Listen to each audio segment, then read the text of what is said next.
So the way it's laid out, we've got the traditional problems of the regular budgeting, and then we're going to get into the actual philosophy of beyond budgeting, and hopefully when we're done with that, we can get on over to how to implement. So I think all three of those things are important. Let's see here. So problems with I guess the philosophy that uh, the author has is he believes that change management, which is a big part of implementing anything in corporate structure, but definitely budgeting, is going to be change management. And it's going to be trying to make it to where, I might go ahead and skip over here to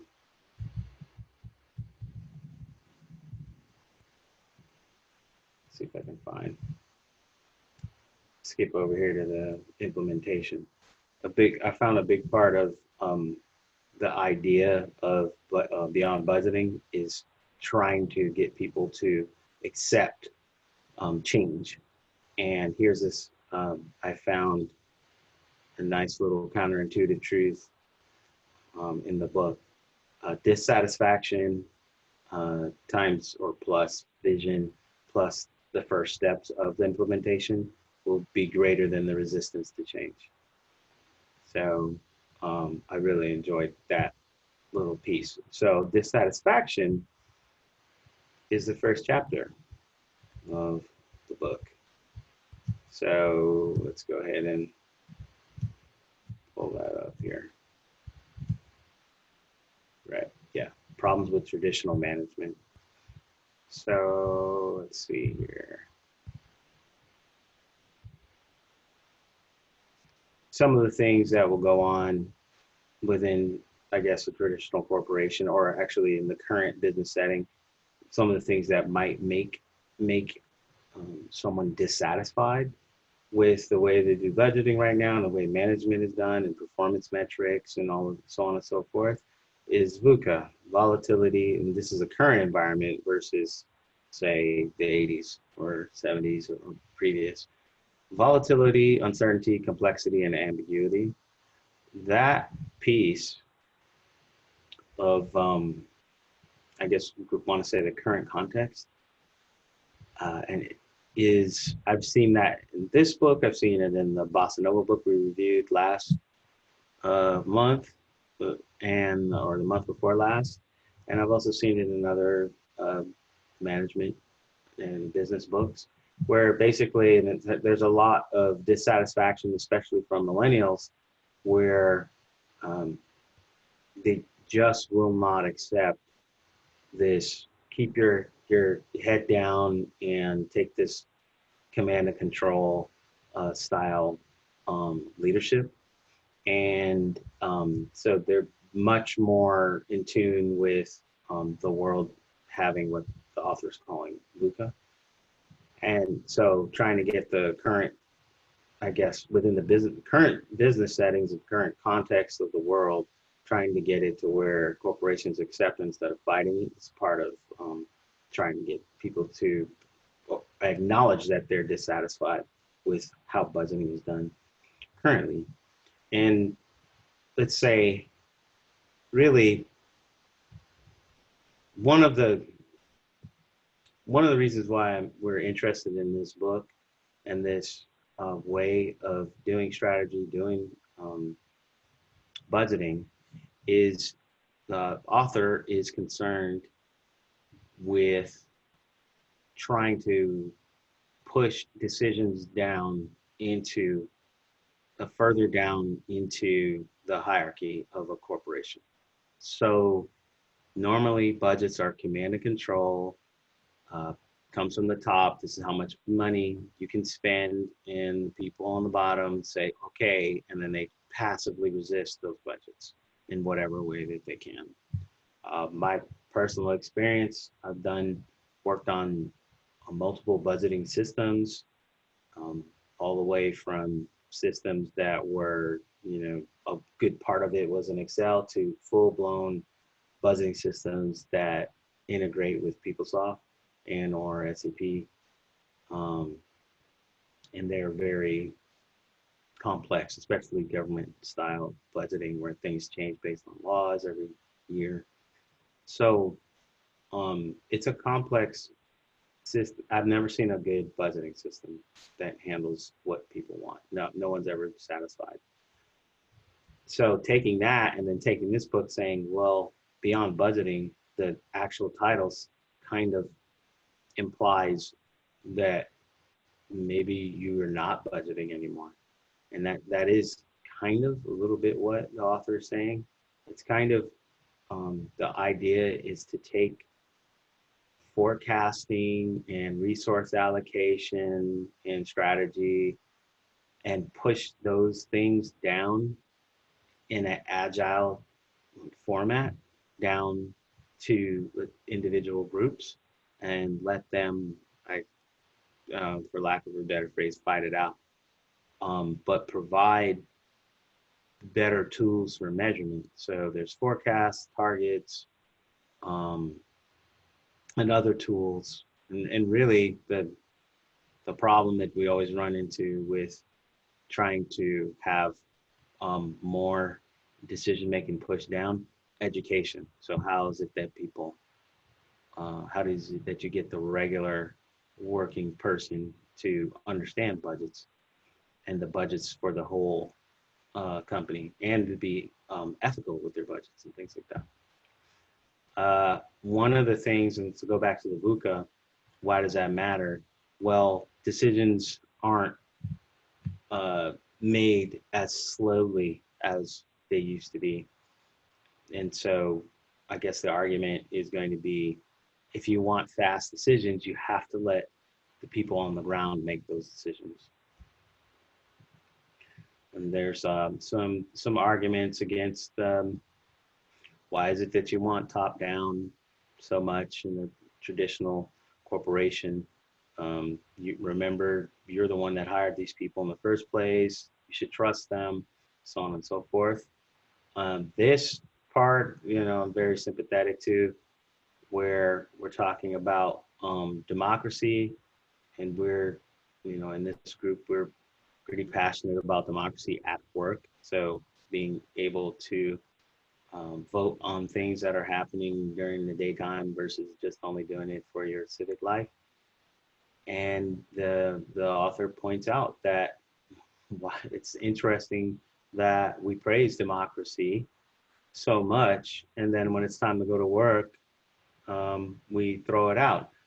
And the other side of not just praising democracy, but we praise free markets so much, and letting information be open and free flowing, so on and so forth, and top-down centralized planning, we frown at it. But then when we go to work, we totally say, oh, well, top-down planning is the way to go, right? So there's a nice little ideological contradiction or paradox going on that we just accept. And so that's part of so we already talked about the new business environment. Here's the trust and transparency problem. So the first thing jumps out people's minds when they're saying, hey, we're going to push these budgeting decisions down a bit, is going to be, we can't trust people, right? And then transparency, one of the things is, well, as far as letting everybody know all of these numbers, they can do something, evil with these numbers, and so on and so forth. There's regulatory limits as far as your share prices and all that, but outside of that, people kind of tend to use information as power and the way to manipulate. So being transparent goes against that. Let's go. There's cost management. So one idea about costs is, and this is going to be a problem with traditional budgeting. So at first you want to say that cost management is, yeah, we want to reduce costs, and that's what the budget is for. People are going to want to spend, and we need to stop them from doing that. And the author says, well, not so fast. There's a difference between good costs and bad costs, and we need to be able to say with a good cost, which would be something like an investment, which would be money making more money, we need to promote that. We need to incentivize that. And the bad costs, we need to try to disincentivize that. So that's right there, you got a contradiction inside of the traditional way of thinking about costs. And I guess another problem with the cost management, I guess there's the idea that you've got, I guess I'll go into the, I don't have it here, but oh yeah, I do have it here. There's the original, I guess, definition of budget. It really comes from a French word for bag. And the idea was that if you were to give people the amount of money that they could spend inside of a bag, they would be limited. And that changed into our word budget that we have now. Well, this idea that, well, there's a certain amount of money at the top that we're going to spend, and we're going to hand that down. What really in a large corporation, and even mid-size and maybe even small, it's really multiple bags inside of the bag, right? So you have people who are going to want to do all types of different manipulations on those costs, and when you try to say one size fits all, you already are kind of hurting yourself right from the beginning. You're just getting ready, people tuned up to try to manipulate and say that they have more costs than what they really have in order to try to increase their budgets and things like that. So another problem, what they were saying was the control problem. We've got managers who asked about he asked their biggest concern about abandoning traditional management practices, and they would say losing control. So we're gonna, when the cat's away, the mice will play situation. Well, the other one is avoiding variance, right? So some managers are a bit savvy about the budget and say, well, it's not about setting some type of target and then saying you better meet the target. If you go over, if you did something wrong, and then that's bad. And then, oh, if you go under, why'd you ask for so much money? You must be, sandbagging, right? So there's a game there, and then people adjust for the game. Well, the other more savvy manager is going to say avoiding variance. So why did someone come in? So don't say, did you meet your target necessarily, but are the targets changing? Are the costs changing, and why are they changing? And then you have at the end this reconciliation explanation of why everything was changing. And then there's that as another more sophisticated reason of, well, we need to have control at the top. So that, and both kind of see that there's some type of issue there. And then we have the target setting problem. I found this sentence here, a couple of sentences here to be really illuminating. A target is not necessarily the target. What we really want and aim for is the best possible performance given the circumstances. So when someone says, all right, we want to make 2 million this year, 50 million this year, whatever.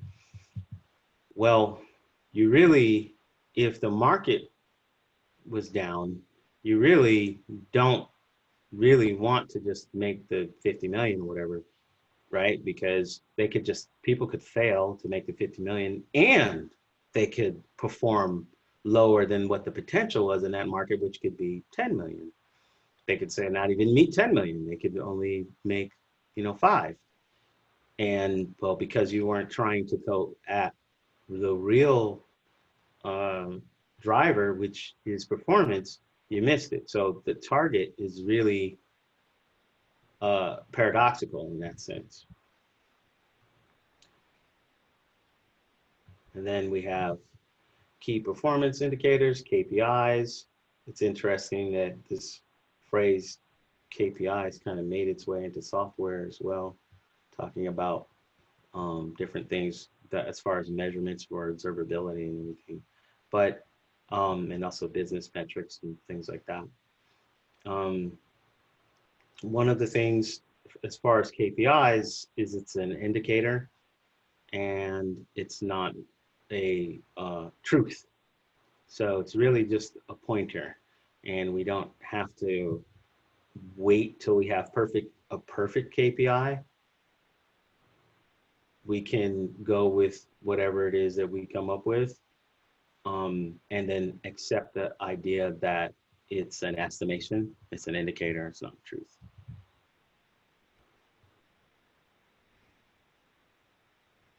Let's see here. So I guess a rule of thumb would be the SMART principle for making the target: specific, measurable, achievable, relevant, and time bound. Well, one thing with that,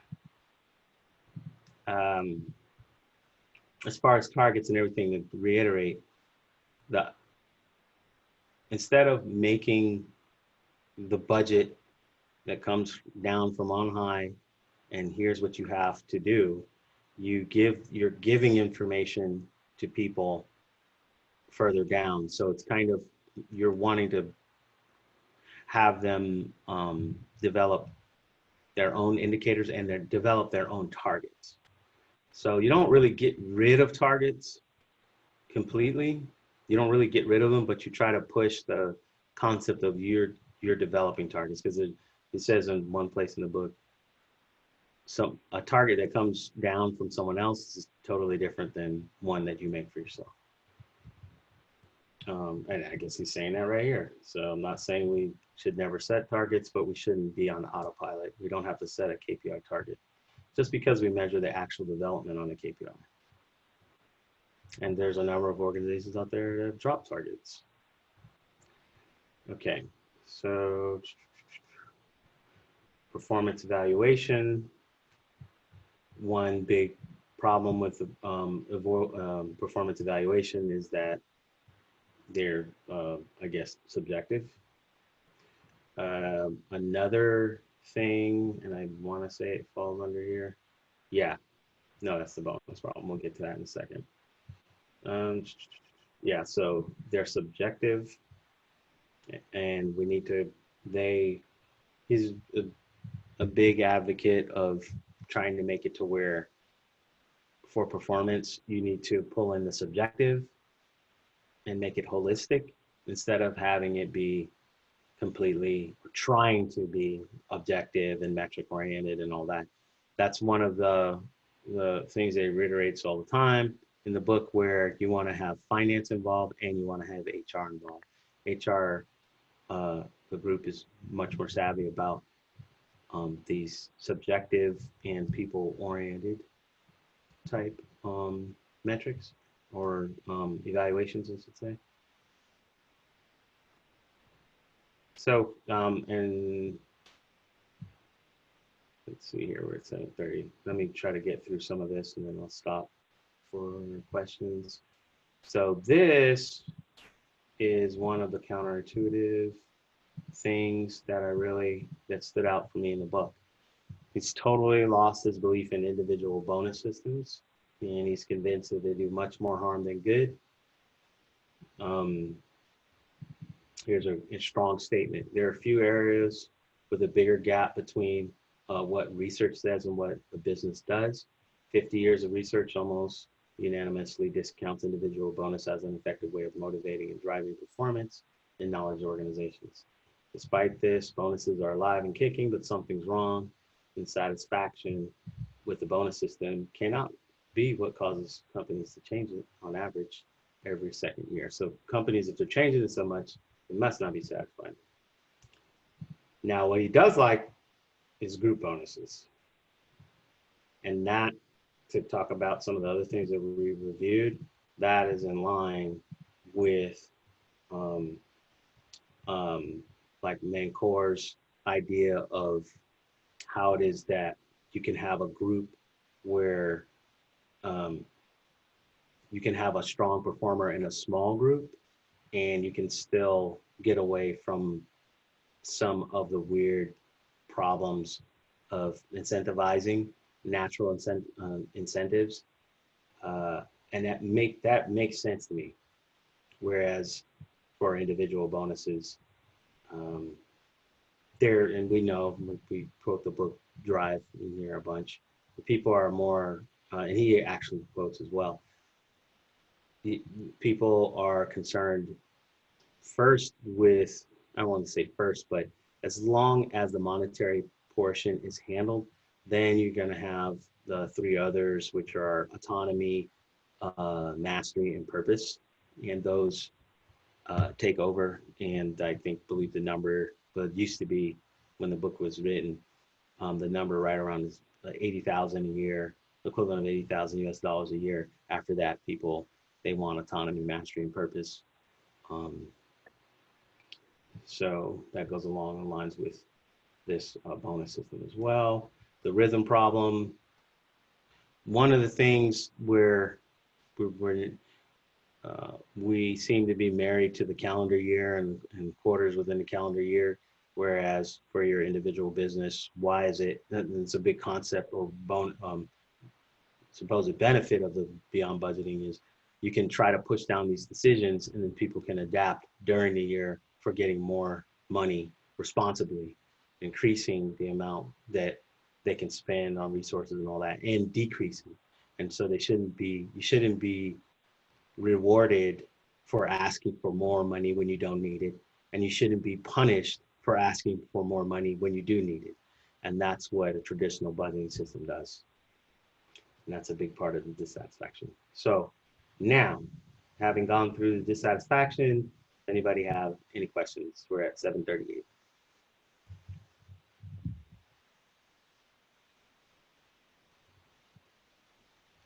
Any comments? Yeah, I don't have any questions, but as far as replacing, I guess replacing end goals or milestones with individual KPIs, um, I can see um, how that can be more efficient in the sense that the idea of a KPI is to be a key performance indicator. Is like when the way I practice it is to be just out of reach. If today I did an 8, my next KPI is going to be a 9 or a 10. And that's a good way to push myself to figure out where is my actual, performance threshold.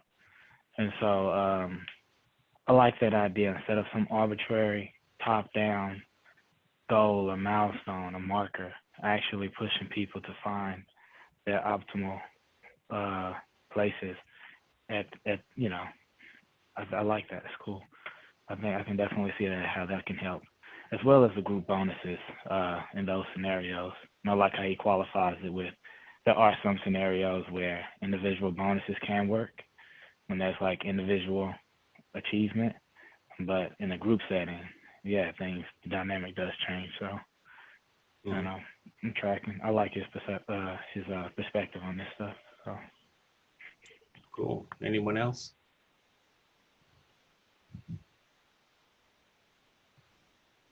So I'm going to throw something in here. So in budgets in general, the quality of the budget or the quality of what we want the budget to do, things that we want the budget to do.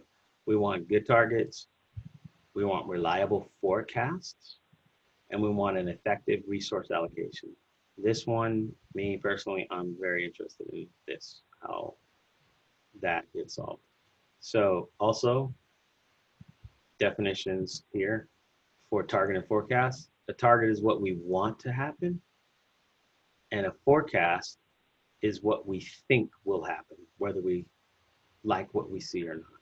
So that's something to keep in mind when you're using those words. Of course, forcing a target and a forecast into being number one, into being one number in one process is almost guaranteed to result in either a bad target or a bad forecast or both. And we often negotiate and compromise and we end up with a number somewhere in between. So yes, being part of the budgeting process before, in my experience, people, this is ideology here. And people will come through and say, this is where we need to go. And you need to not say, we can't do that or whatever. And then coming through and saying, well, here's the forecast, what we think. This is, in my experience, this is just frowned upon, unless you are just, it's like you need to be a positive thinker or whatever. So, but both of those, I guess, in different cultures, one needs to not take over the other, I guess.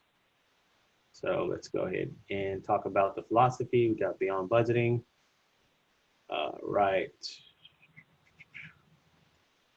One thing talking about beyond budgeting that I find to be the interesting way the author put it, transparency can be a very effective control mechanism. And this is in response to what we said before, as far as the resistance to beyond budgeting and reducing the budgeting.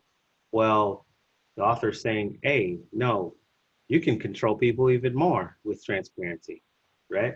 This should be some good news for the managers who are afraid of leaving traditional management because they're afraid of losing control. The fear might be deep and heartfelt, even if this control is nothing but an illusion of control, right? And so he does talk a lot about the traditional budgeting is illusion because people have figured out how to game it and play.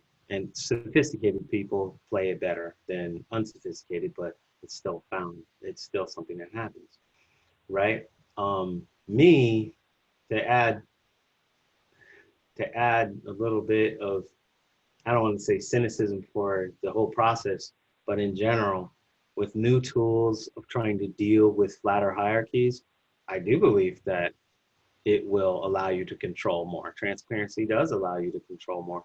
Allowing people, it does allow you to make more decisions. It allows you to, and I would say, exploit them more.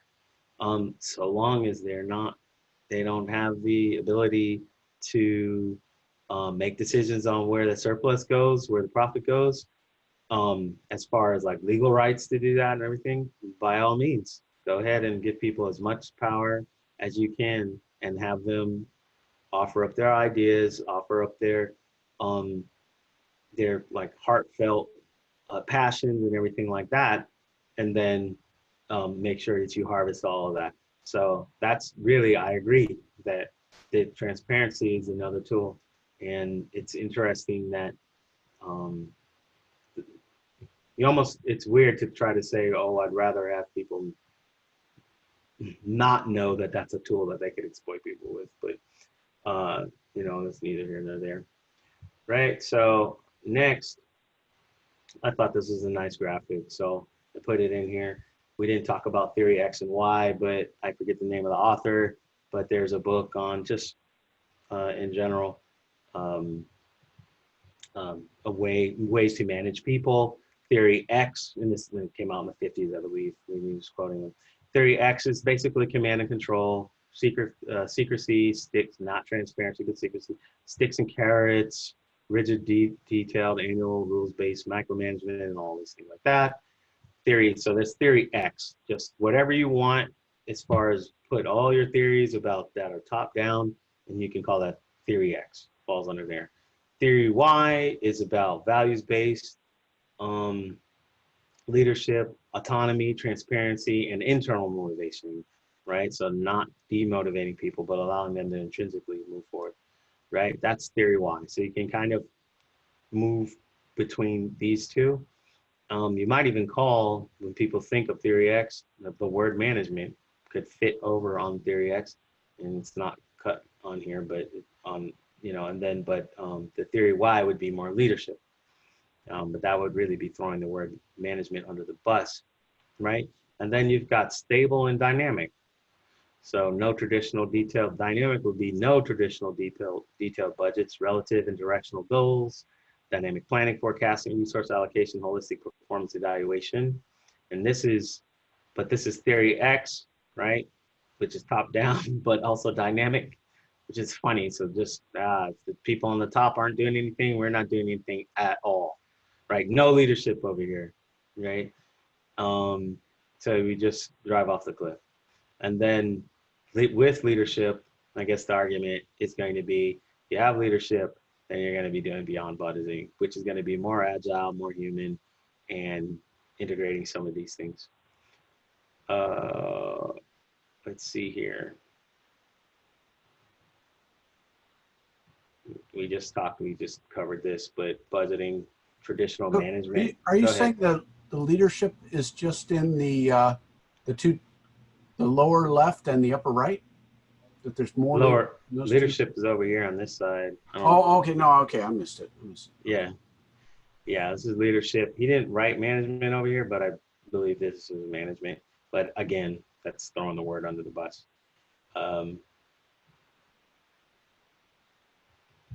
Right, so he's definitely saying traditional management needs to change. Let's see here. So we've got some examples. We've got the principles here. Let's go through. This is probably important. Let's go ahead and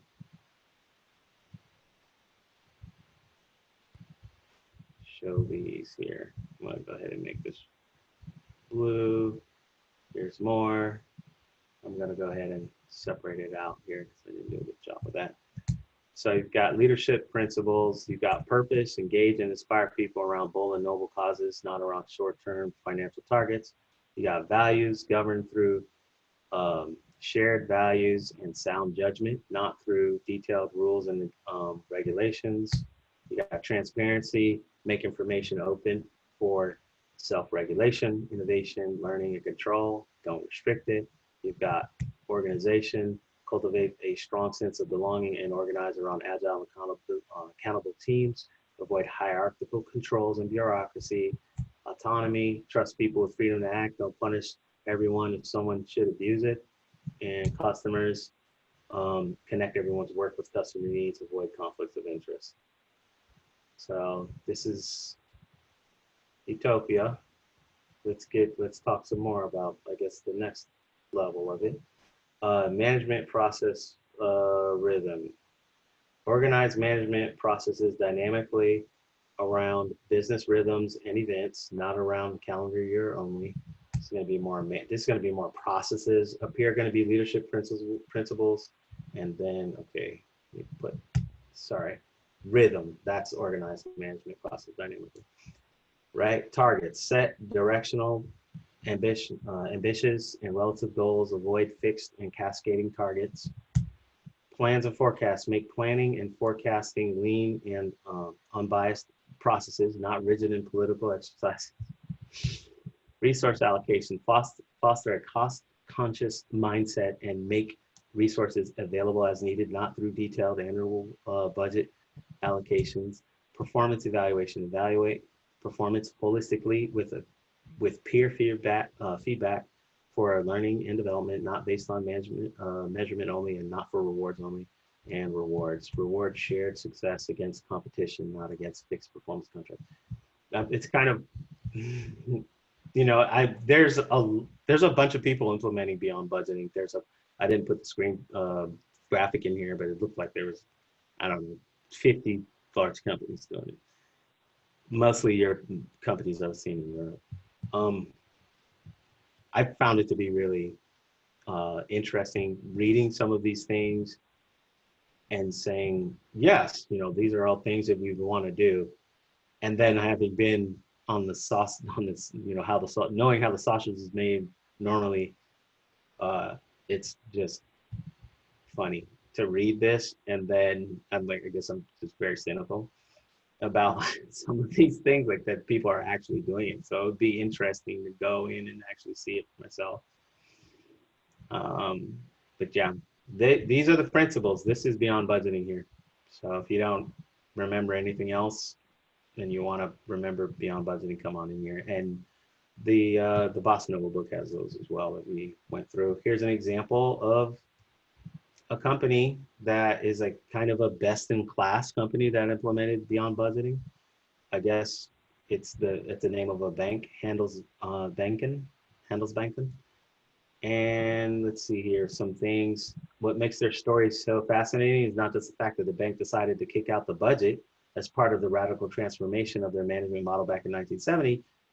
It's equally fascinating to observe how the bank has performed since then, more profitable than the average of its competitors every year since 1972, among the most cost-efficient universal banks in Europe. That's a strong statement. Never needed a bailout from authorities. Ooh, that's pretty strong. I mean, this was written after 2008, so pretty strong. The strongest bank in Europe and one of the strongest in the world, according to financial information provider Bloomberg. Very strong statements about a bank here. Here's an IT company as well. All right, so I'm going to skip on over. It's 7:51. I'm going to go into implementation. Does anyone have any questions about these principles or anything? Any comments, really?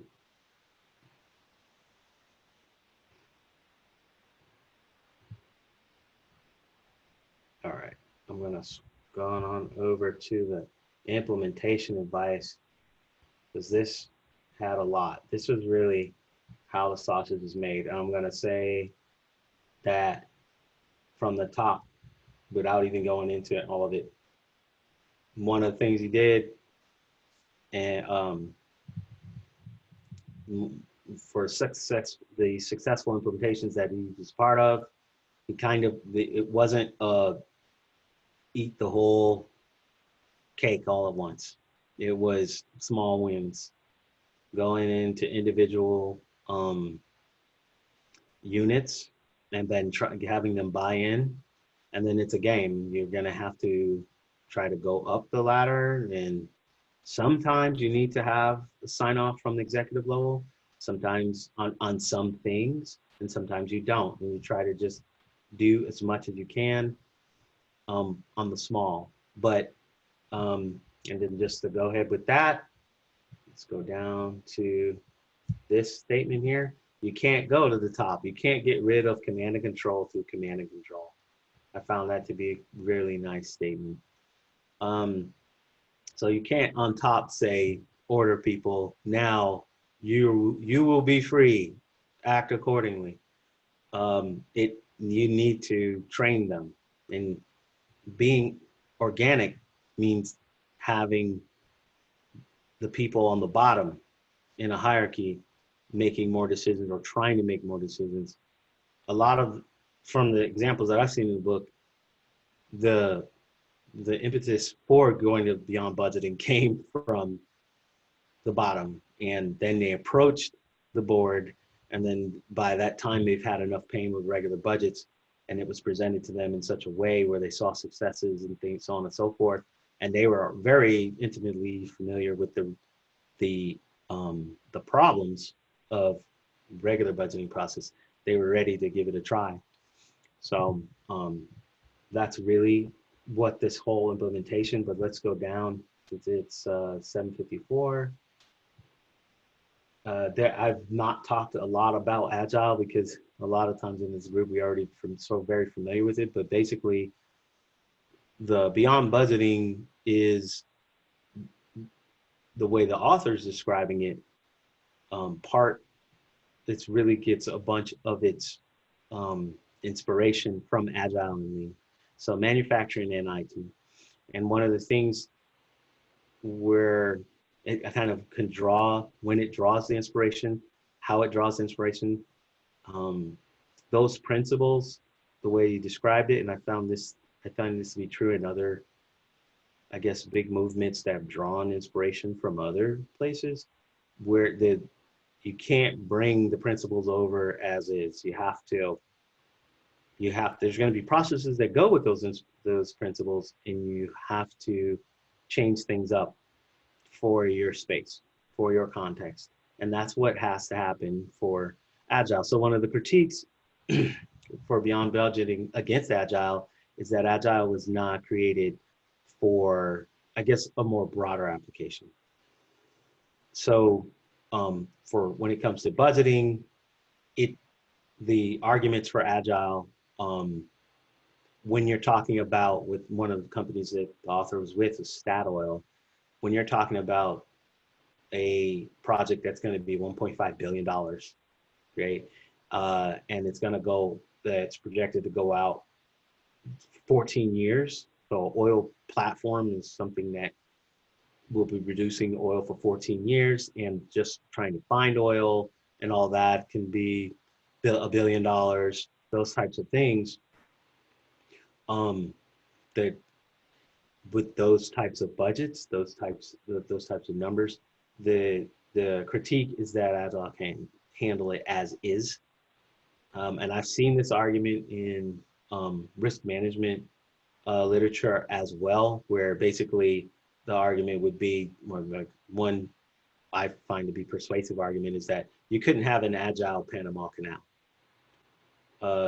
When you build a large, so Panama Canal, something that big, was never done before. There was canals made before, but never on that size. So it's essentially something that's never done before. You are having to take into account death as part of your planning process. And there is no small bite-sized chunk victories. The canal that doesn't go all the way through Central America or Panama is worthless. So those types of things, where how is it that you get these small wins on something like that? That's where the critiques come in. And budget is not that, it is not that harsh like that, but they draw on some of those critiques, I want to say. But I think they successfully brought agile into the budgeting. It's just that it's made it to where you have to include multiple groups from the beginning. It's multiple units. And so that interaction between the multiple units that go up and down the hierarchy, and then horizontally, it's from the beginning. You have to figure out how to do that. So again, we talked about dissatisfaction, this vision. So this is the first part of the process. If you're going to try to do change management, this is implementing budgeting, beyond budgeting. You need to go ahead and concentrate on dissatisfaction, and then have a vision, and then do the first steps. That will be greater than resistance. I think that applies to other things outside of beyond budgeting. This is something that I will hold on to outside of even this context. It's so handling resistance. He just straight up says there are going to be really two types of people. One, they don't understand beyond budgeting, or they don't understand the change you're trying to implement. And the other ones, they understand it and they don't agree. Right? Simple dichotomy. Well, he said he just no longer cares about the people who that understand it, and then they're just going to fight. Those are the skeptics. And the only thing that, with something that's innovative, the only thing that they're going to understand is just victories, success. So he was basically, it seems like almost like a judo style rhetoric. You go ahead and say, where is he at? You can't talk them into changing their minds. And yeah, so go ahead and let them, you go ahead and approach them and say, maybe you're right. They say that it's not going to work. You go ahead and say, well, maybe you're right. And then get them to start talking about what are the implications of it not working? What's the risk? If you implement beyond budget, you can always go back. It's not like people are going to forget how to budget. You can always go back and get them to think about all those things. And at that point, when you're saying, well, maybe they're right and all that stuff, they'll go ahead and say, well, I don't think it's still going to work, but we can still go ahead and try. And then you go ahead and let them have the last word. So this is, again, like a kind of, well, for me, painful way to handle resistance, but it seems like that's the way that you're going to have to do it. And here's the risk rhetoric there.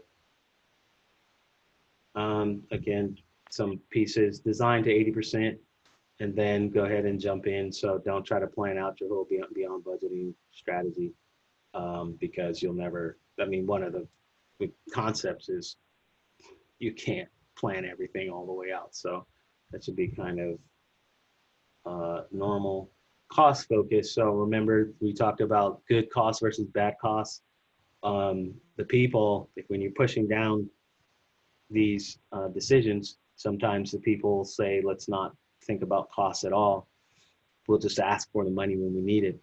And you still want to have this cost focus where you understand and concentrate on KPIs and things like that, where people are seeing or have a strong knowledge of what costs are, bring them down for the bad costs, and then try to allocate for the good costs where you can.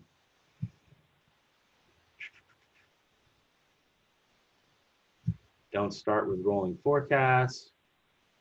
Okay, and I guess this, most people when they see this, they want to jump in the rolling forecast first, and then there are two other budgeting processes that you need to worry about, which is target setting and resource allocation. Don't try to, those three things, forecast, target setting, resource allocation, don't try to solve all the problems with doing forecasts. So don't try to solve all the problems with saying, this is what we think the world will be like, and and then avoid talking about resource allocation and reallocation, and also target. So this is where we want to go. So avoid that pitfall. And he has a lot of respect for the IT community because of the agile successes. So saying involving them inside of the decision for doing budgeting on some type of planning teams and stuff like that, bringing them to other groups is useful because of the, I guess, the context of agile. We already talked about you can't get rid of command and control through command and control. This is a part where he talks about going through in small groups and just talking with each group and trying to win them over. And he also, there was an interesting thing he pointed out where you can have a group that's actually an aggregate of a bunch of groups, right? So you can have a tier, and then there's maybe, let's say there's 5 tiers under that group. For some reason, you go to a tier and there's tiers under that group. You convince that tier, hey, budgeting is great.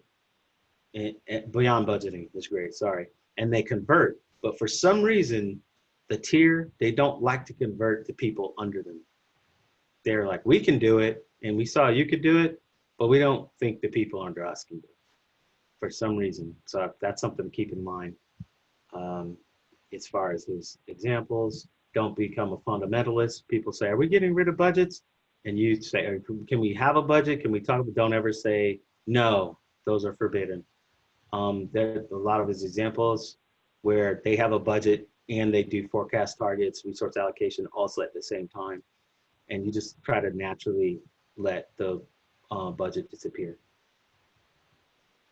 And then these are all of the balanced scorecard pitfalls. So he's saying you should have a scorecard that has targets, so on and so forth, but you have to watch out. So scorecard, this is an example of having a metric or a way of communicating and pushing down decisions, and then at the same time, keeping the command and control.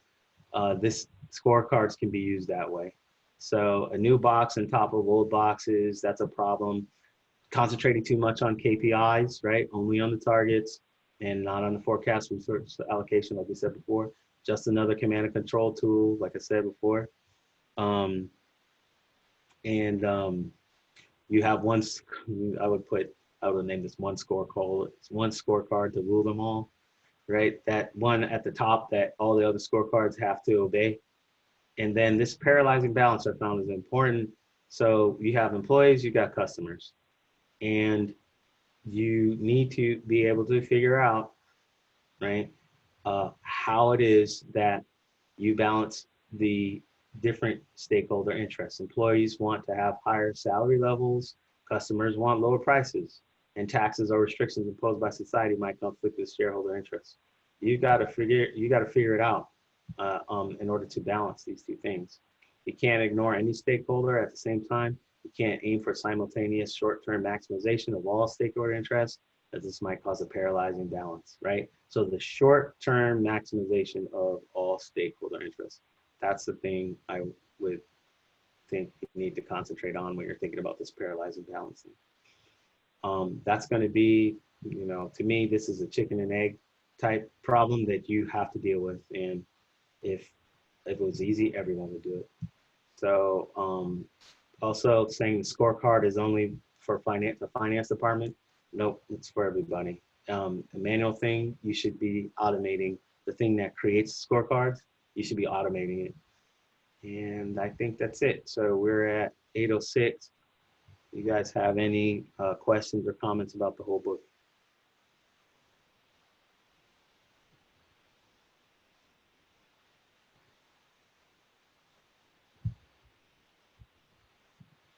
Nothing. You guys loved it. This is Josh again. Taylor says you can't get rid of command and control through command and control.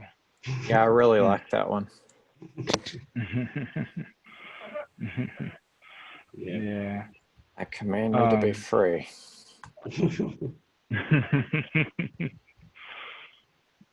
Oh yeah. Yeah. No, I really like this I like this book. I didn't get into it as much as I would have liked before this review, but looking at this mind map and what I did check out about it, I like it. The biggest thing is with everything that we study, I feel like it's just getting other people to adopt it. That's the only thing I could see as far as that, you know, people in this, you know, from this economic like structure that we have and what we're just used to with our culture, some people crave that top down. And if they don't get it, and if they aren't, then they're not comfortable. And so I just that's my only thing with this. Is like something I like, and I think it'd be worth like digging into. But I just wonder how that adoption goes through the organization. Find the people to fit with that. Yeah, this piece here, this dissatisfaction, vision, and first steps. That's a lot of work to overcome resistance to command and control.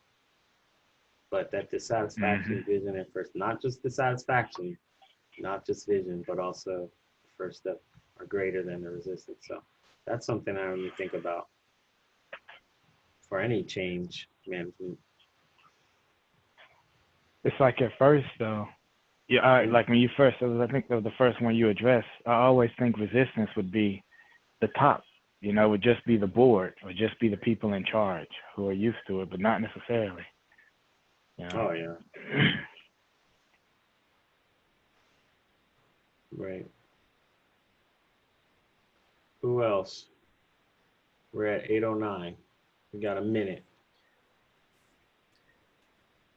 It seems like the KPIs is related to the handling the split on target forecasting and then resource allocation to have a part of that.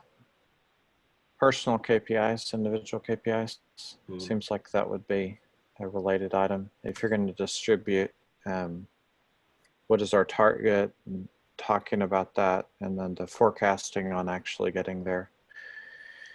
There would be some tie-in with that. That was at least something that I was noting. And I guess I'd like to look more into that. Like, how do you do it? How would you do KPIs, and specifically for Volk, being a cooperative as well as a distributed team? So we have trying to do distributed decision making and everything else. So how does that tie in? And then trying to hit goals and trying to make sure that we to get to know what the targets are. One of the items in the book talked about making sure that all the individuals know what the customer's needs are so that they can then have set their own goals to try to meet customer needs. Mm-hmm. So how do you do that in general, but specifically if you have a distributed team and trying to make sure that you're bringing those customer needs to the forefront. Anyway, so that's kind of all tied in to me on this one type of area. And then the other thing would have been the maybe to explore more specifically the beyond budgeting principles. So those two sections looking at the principles themselves and then the processes that are linked into those. And besides just exploring them directly, those parts are interesting, would be how do they relate to cooperatives for one, like how cooperatives could run, and you do have principles and values and other stuff and processes that can tie in. But the other thing would be open source, because as a software consultancy, we're doing software and we happen to have a passion or involved with open source. So how do these principles and processes relate to healthy and sustainable open source projects, and like where do they come in? Where would some of these come into play, like engaging and inspire people around what causes? So how do you do that?